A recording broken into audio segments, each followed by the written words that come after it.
Untuk lebih memahami pengaplikasian dalam teorema rantai, kita ikuti contoh berikut. Cari turunan dari fungsi Y sama dengan X tambah X kuadrat pangkat 2. Nah, di sini kita melihat bentuk Y sama dengan X tambah X kuadrat pangkat 2 itu sepertinya agak rumit. Jadi untuk memudahkan kita ambil satu unsur yang kelihatannya rumit, dalam hal ini yang berada di dalam kurung, itu kita misalkan sebagai suatu variabel yang lebih sederhana. Misalkan saya mengambil U. Nah, U di sini saya misalkan sebagai unsur yang berada di dalam kurung ini. Jadi U sama dengan X tambah X kuadrat. Nah, sehingga ketika U sama dengan X tambah X kuadrat, saya ingin turunkan dia. Jadi saya menurunkan U terhadap variabel X. Kenapa variabel X? Karena fungsi U ini mengandung variabel X. Jadi sehingga saya menuliskan turunan U terhadap variabel X. Hasilnya adalah 1 ditambah 2X. Nah, karena kita sudah memisalkan di dalam kurung ini, maka saya bisa menuliskan sekarang Y sama dengan U kuadrat. Berarti ketika saya menurunkan Y, saya harus menurunkannya terhadap variabel U. Kenapa? Karena fungsi Y sekarang di sini mengandung variabel U. Ya, bukan variabel X. Jadi kita menurunkan Y terhadap variabel U. Dan turunan U kuadrat itu sendiri adalah 2U.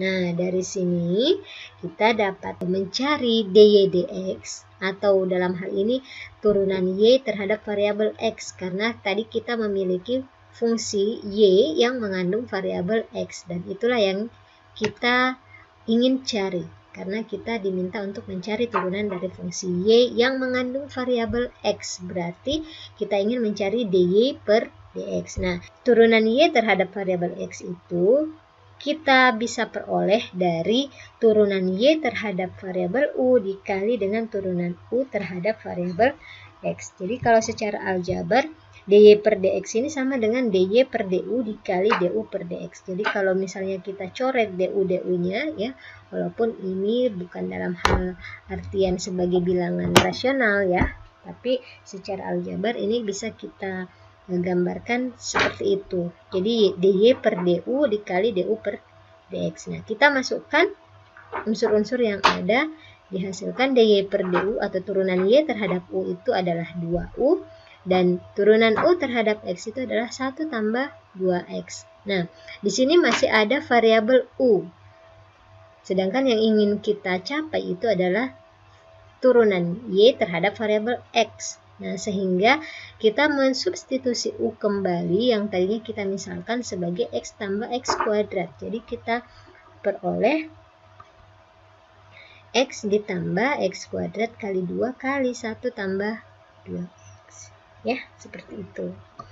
Nah, contoh berikutnya, carilah dy per dx dari fungsi Y sama dengan 12t pangkat 4 ditambah 7t, di mana t sama dengan x kuadrat ditambah 4. Nah, di sini yang kita diminta itu mencari turunan Y terhadap variabel X. Sedangkan kita lihat sendiri bahwa Y sendiri ini merupakan satu fungsi yang mengandung variabel T.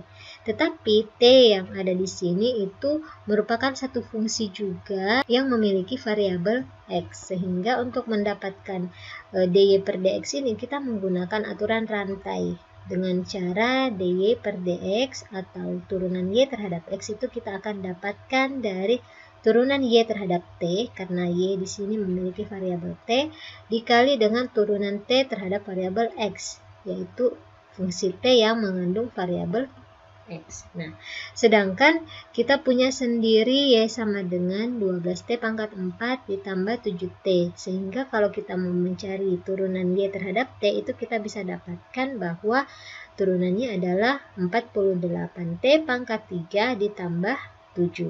Sedangkan turunan T terhadap variabel X itu sendiri adalah 2X. Nah, dari dua suku ini bisa kita dapatkan turunan Y terhadap X-nya itu adalah turunan Y terhadap T dikali dengan turunan T terhadap variabel X. Kita dapatkan 48T pangkat 3 ditambah 7 dikali dengan 2X. Nah, karena di sini masih mengandung variabel T, maka T ini kita substitusi sesuai dengan apa yang disebutkan di awal, yaitu X kuadrat ditambah 4 pangkat 3 ditambah 7 kali 2X. Nah, berarti inilah turunan dari Y yang mengandung variabel X, yang tadinya variabelnya adalah variabel T, tetapi T itu sendiri telah didefinisikan sebagai suatu fungsi yang mengandung variabel X. Seperti itu, ya.